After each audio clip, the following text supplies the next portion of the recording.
Ever since finishing Lonesome Dove, I've tried to read a bunch of shorter books so that I could get a few more books towards my reading goal for the year and just be able to consume a lot more variety of material because those long books like Lonesome Dove and, the Gunslinger novels and the ones that I really like a lot, they're just really long and I can't read other things while I'm reading those.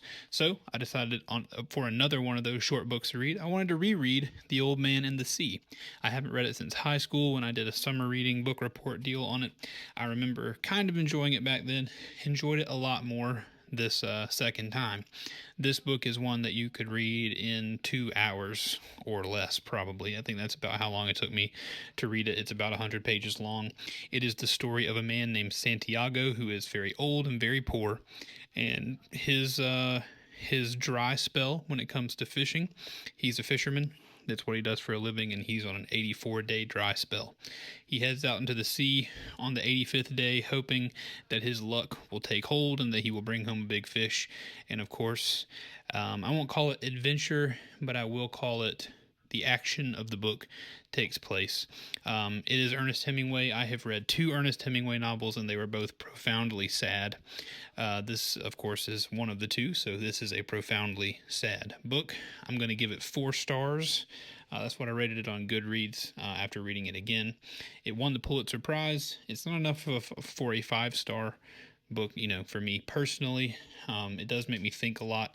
It makes me think about the plight of man and how even whenever you try very hard at things, there is no guarantee you'll succeed, and that sometimes a man's struggle he must endure alone, or a person's struggle he must endure alone, even though there are people who care about him, even though there are people who would help if they could. Sometimes there are some things that you just have to do by yourself, and sometimes those things don't work out.